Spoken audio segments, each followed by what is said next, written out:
کیا یہ صرف محبت کا دھوکہ ہوتا ہے یا اس میں نفسیاتی دباؤ، تنہائی، بلیک میلنگ اور مستقبل کے خواب بھی اس میں شامل ہوتے ہیں؟ جی، ہوتا ایسا ہے کہ جب بچیاں گھر سے جانے کے بعد میں تھوڑا سا پیرنٹس کو اس پر غور کرنے کی سب سے پہلے اگر ناظرین اگر میری اس بات کو اگر سن رہے ہیں تو انہیں کہوں گا کہ پہلے توجہ دیں کہ میں کہنا کیا چاہتا ہوں۔ جب اپنی بچیاں گھر سے باہر نکلتی ہیں تو ان کے وہ سارے ڈیلیٹڈ نمبر، جو بلاکڈ نمبر بس گھر کی دہلیز کے باہر ان بلاک ہوتے ہیں اور واپس ریسٹارٹ ہوتے ہیں، اور ان کے موبائل واٹس ایپ چیٹ آن ہوتے ہیں۔ یہ ساری چیزیں ہونے کے بعد وہ آپ سے جو چھپا کر نمبر رکھے ہوئے ہیں، انسٹا آئی ڈی رکھے ہوئے ہیں، واٹس ایپ رکھے ہوئے ہیں اور فیس بک رکھے ہوئے ہیں، یہ ماں باپ بالکل باخبر ہے۔ اور بچیاں جب کالج کے اندر جو ان کا ٹائم ہوتا ہے تو اس ٹائم میں بڑے ہی دلچسپی کے ساتھ اور بڑا ایک وقت ان لڑکوں کو دیتی ہیں جو نامحرم ہوتی ہیں، اور ارتداد کے دہلیز کا دروازہ کھول کر وہ انتظار کرتے ہیں کہ یہ لڑکی کب ادھر سے ادھر آ جائے۔ تو ہوتا یہ ہے کہ جب بات چیت شروع ہو تو اس وقت میں لالچ دیا جاتا ہے، بچیوں کو بھلایا پھسلایا جاتا ہے۔ بچی نکلی ہے گھر سے کالج کے لیے لیکن کیفے میں گھوم رہی ہے، اس کے ساتھ کھانا پینا باہر، جو وہ اپنے والد سے کمنٹ کر کے خواہشات کو پورا کرتی ہے وہ اب کوئی اور اس کی ذمہ داری نبھا رہا ہے۔ تو بظاہر ایک والد سے جیسا بیٹی کا لگاؤ ہوتا ہے اور ایک اولاد کو اپنی بیٹی کو باپ سے لگاؤ ہوتا ہے، اب اس میں بٹوارا ہو گیا۔ اب باہر نکلنے کے بعد وہ کسی اور کو اپنا ہمدرد سمجھ رہی ہے، ہم سفر سمجھ رہی ہے۔ اب وہ تھوڑے سے وقت میں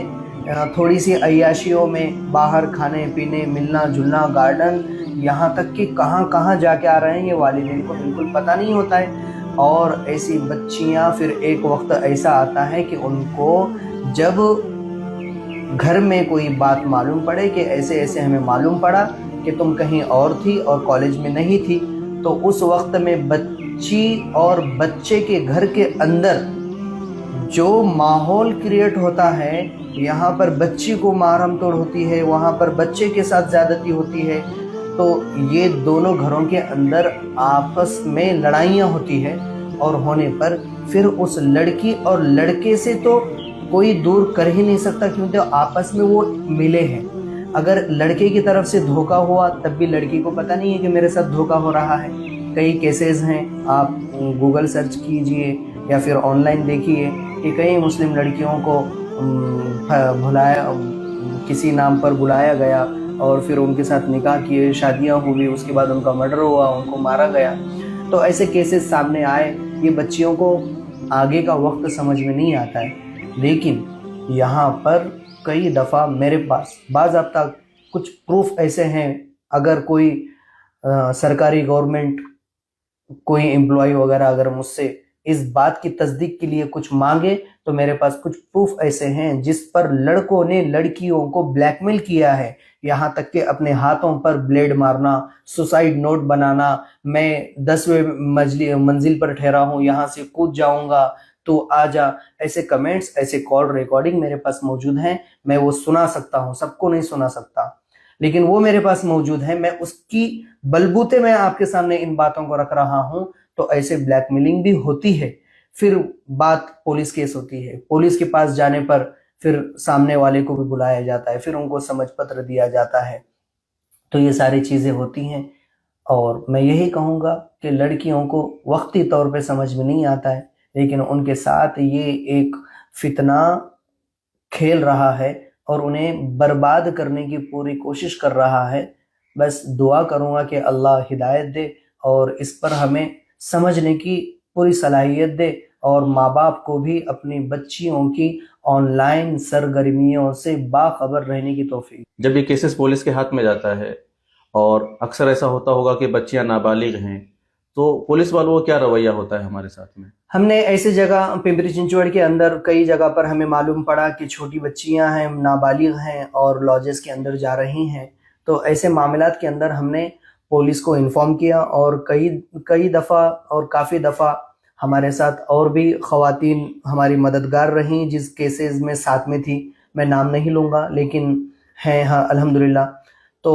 وہ جب ہم بیٹھے وہاں پر پولیسوں کی مدد لی تو باضابطہ معلوم ہوا کہ بچیاں نابالغ تھیں، لیکن اس میں کچھ الگ طریقے سے آئی ڈیز غلط بتایا جاتا ہے. تو میں پولیس پرشاسن کو بھی اس چینل کے ذریعے بتانا یہ چاہتا ہوں کہ ان لاجز کے اندر جیسا 2 قانون ہمارے لیے بہت ضروری ہیں، کہ سنویدھان ہمارے لیے سب سے زیادہ ضروری ہے، لیکن 2 قانون بہت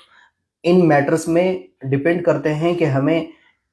اس کے اندر تھوڑی سی سہولت ہو یا پھر آزادی ہو. تو ایک ہے آرٹیکل 25 جو اپنے کسی مذہب کو برا نہ کہتے ہوئے اپنے مذہب کا ہمیں پرزور اس کا دفاع کرنا اور اپنے مذہب کا پرچار کرنا اور پیش کرنا، یہ ہمیں سکھایا جاتا ہے. آرٹیکل 25 کے تحت ہم اپنے دیش میں ہمارے مذہب پر پورے اختیار کے ساتھ ہم جیتے ہیں. اور ایک ہے آرٹیکل 21. آرٹیکل 21 میں ایسا لکھا ہوا ہے کہ ہر ہندوستان کا شہری اپنی زندگی اور آزادی کے ساتھ اپنا حق ادا کر سکتا ہے. یعنی یہاں پر اگر ایک فیملی کے اندر ایک ہی لڑکی ہو، انہوں نے اس کی اچھی پرورش کی ہو، لیکن جب 18 سال ہو جائے تو یہاں پر اس کا حق جو آپ پر تھا اور آپ کے حقوق اس پر تھے، تو آرٹیکل 21 کے تحت وہاں پر اگر بچی یہ کہہ دے کہ میں کسی لڑکے کے ساتھ اپنی مرضی سے گئی ہے، تو آپ وہاں پر آنسو بہاؤ یا گڑ گڑاؤ یا بچی کو آنے کی دعوت دو یا اس کو اپنی ممتا کی محبت دکھاؤ یا اپنے والد کی محبت کو جھنجھوڑ کر اس کے سامنے رکھو، بس وہاں پر آپ کی ان تمام چیزیں ناکام رہیں گی، کوئی چیز آپ کے کام میں نہیں آئیں گی. کیوں؟ تو یہ پولیس کے قانون جو ہیں وہ سنویدھان کے تحت چلتے ہیں اور آپ کو بھی سنویدھان ماننا پڑے گا. اور آرٹیکل 21 میں جب بچہ بالغ ہو جائے تو اسے اپنے اختیار پر زندگی گزارنے کا مکمل حق ہے. تو یہاں پر بتایا یہ جاتا ہے کہ وہ اپنے اختیار سے اپنی جیسی زندگی چاہے گزار سکتے ہیں، ان میں مداخلت آپ والد ہو یا والدہ ہو، آپ بالکل مداخلت نہیں کر سکتے. تو یہاں پر آپ ہار جاتے ہو. تو یہ جب قانون تک بات جائے اور آپ وہاں ہارنے کے بجائے آپ اپنی جیت کو اپنی تربیت اور اپنی بچی کی آن لائن سرگرمیوں کی نگرانی کرتے ہوئے جیت اپنے گھر میں ہی حاصل کر لو. یعنی ایک عدالت آپ اپنے گھر میں ہی چلاؤ روزانہ کہ بچیوں کی کیا کیا سرگرمیاں باہر چل رہی ہیں، وہ کن فتنوں سے لڑ کر آ رہی ہے، وہ کیا کر رہی ہے. میں ہر دفعہ یہی کہوں گا کہ یہاں پر ماؤں کا بہت بڑا اہم رول ہے، وہ اپنے کردار کو